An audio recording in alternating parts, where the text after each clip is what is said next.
Hi dear students, welcome to our channel Accountancy in Tamil. இன்னைக்கு வீடியோல 12th standard accountancy chapter 3 accounts of partnership firm உடைய illustration 22nd sum பார்க்கலாம். Durai and Velan entered into a partnership agreement on 1st April 2018. Durai contributed 25,000 rupees and Velan 30,000 rupees as capital. The agreement provided that profits and losses to be shared in the ratio 2:3 as between Durai and Velan. Partners to be entitled to interest on capital at 5% per annum.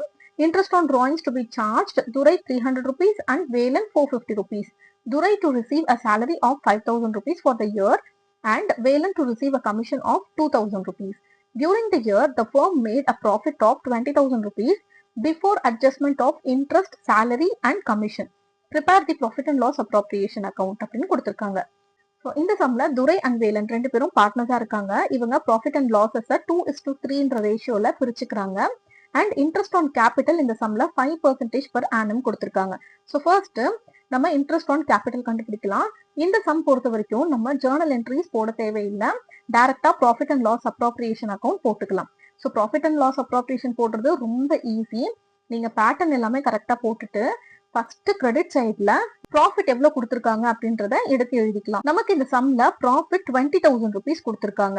So இந்த 20,000 rupees நம்ம first எடுத்து எழுதிக்கலாம். By profit and loss account போட்டு 20,000 rupees போட்டாச்சு credit சைட்ல. Next interest on capital நம்ம கண்டுபிடிக்கலாம். Interest on capital அப்படின்றது பார்ட்னர்ஸ்க்கு பிசினஸ் வந்து கொடுக்கறது. ஸோ பிசினஸ் உடைய எக்ஸ்பென்ஸ்.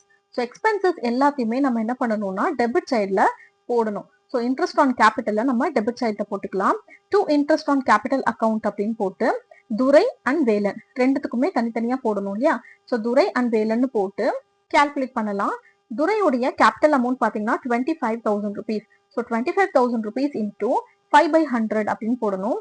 ஸோ 25,000 இன்டூ 5/100 போட்டீங்கன்னா இங்க 5% அப்படின்னு இருக்கு இல்லையா? இதை வந்து ஜஸ்ட் நான் 5/100 அப்படின்னு போடுறேன்.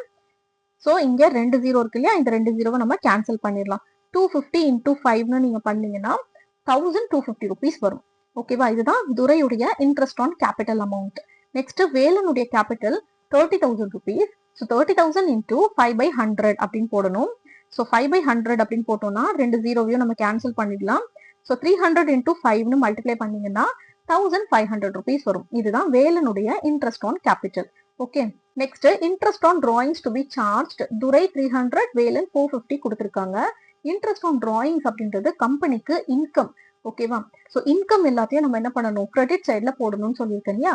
அதனால கிரெடிட் சைட்ல by interest on drawings account போட்டு துரையோடது 300 rupees அண்ட் வேலனோடது 450 rupees போட்டாச்சு. Next Durai to receive a salary of 5,000 rupees for the year அப்படின்னு கொடுத்திருக்காங்க. சேலரி அப்படின்றது பிசினஸ் உடைய எக்ஸ்பென்ஸ் தான் இல்லையா? பிசினஸ்ல இருந்து அமௌண்ட் வெளியே போகுது. ஸோ அதையுமே நம்ம என்ன பண்ணணும்? டெபிட் சைட்ல போட்டுக்கணும். To salary to Durai account அப்படின்னு போட்டு 5,000 rupees போட்டுக்கோங்க. Next Velan to receive a commission of 2,000 rupees கொடுத்திருக்காங்க. ஸோ கமிஷன் கொடுக்கறதும் பிசினஸ்ல இருந்து அமௌண்ட் வெளியில போகுது தானே? அப்ப இதையும் நம்ம டெபிட் சைட்ல தான் போடணும். To commission to Velan account அப்படின்னு போட்டு 2,000 rupees போட்டுக்கோங்க டெபிட் சைட்ல. இப்ப நமக்கு கிரெடிட் சைட்ல இருக்கக்கூடிய இந்த 3 ஃபிகர்ஸையும் ஆட் பண்ணோம்னா 20,750 rupees வருது. இதுல இருந்து டெபிட் சைட்ல இருக்கிற இந்த 4 ஃபிகர்ஸையும் ஆட் பண்ணோம்னா 9,750 rupees வருது. ஸோ இந்த 20,750 rupeesல இருந்து 9,750 rupees நம்ம மைனஸ் பண்ணிட்டோம்னா பேலன்ஸ் 11,000 rupees இருக்கும். இதுதான் கால்குலேஷன்ஸ் எல்லாம் போக பேலன்ஸ் இருக்கிற ப்ராஃபிட். இந்த ப்ராஃபிட்டை தான் நம்ம ரெண்டு பேருக்கும் பிரிச்சு கொடுக்க போறோம். துரை அண்ட் வேலனுக்கு ரேஷியோ படி பிரிச்சு கொடுக்கணும். இங்க ரேஷியோ கொஸ்டின்ல 2:3 அப்படின்னு கொடுத்திருந்தாங்க இல்லையா? ஸோ 11,000 இன்டூ 2/5 போட்டுக்கணும் துரைக்கு அண்ட் வேலனுக்கு 11,000 இன்டூ 3/5 போட்டுக்கணும். இங்க 2ன்றது துரையோடைய ரேஷியோ அண்ட் 3ங்கிறது வேலனுடைய ரேஷியோ. இங்க 2வையும் 3யும் ஆட் பண்ணீங்கன்னா 5 வரும். அதை நீங்க டினாமினேட்டர்ல போட்டுக்கணும், கீழே போட்டுக்கணும். ஓகேவா? இப்போ நம்ம இதை ஸ்ட்ரைக் அவுட் பண்ணலாம். 5 1s are 5. இது வந்து 5 2s are 10. பேலன்ஸ் இங்க 1 இருக்கும் இல்லையா? மறுபடியும் இங்க 5 2s are 10. இங்க எக்ஸஸா 2 0 இருக்கு, அதை எடுத்து இங்க போட்டுக்கலாம். சரியா? இப்போ 2,200 இன்டூ 2 பண்ணீங்கன்னா 4,400 rupees வரும். நெக்ஸ்ட் சேம் இந்த 5ஆல இந்த 11,000 அடிச்சோம்னா 2,200 வரும். இப்போ 2,200 இன்டூ 3 பண்ணீங்கன்னா 6,600 rupees வரும். இது ரெண்டுத்தையும் ஆட் பண்ணீங்கன்னா 11,000 rupees வரும். இதை நீங்க அவுட்டர் காலம்ல போட்டுக்கணும். இந்த ரெண்டு அமௌண்ட்டையும் கால்குலேட் பண்ணி இன்னர் காலம்ல போட்டுக்கோங்க. சரியா? இப்போ நமக்கு ரெண்டு பக்கமும் டேலி ஆயிடும். ப்ராஃபிட்டையும் நம்ம ரெண்டு பேருக்கும் பிரிச்சு கொடுத்தாச்சு. ஸோ இந்த சம் உங்களுக்கு கிளியரா புரிஞ்சிருக்கும்னு நினைக்கிறேன். இந்த சம்ல ஏதாவது டவுட்ஸ் இருந்துச்சு அப்படின்னா கண்டிப்பா கமெண்ட் செக்ஷன்ல கேளுங்க. அண்ட் அடுத்தடுத்த வீடியோஸ் பார்க்கறதுக்கு நம்ம சேனல் சப்ஸ்கிரைப் பண்ணிக்கோங்க. தேங்க்ஸ் ஃபார் வாட்சிங்.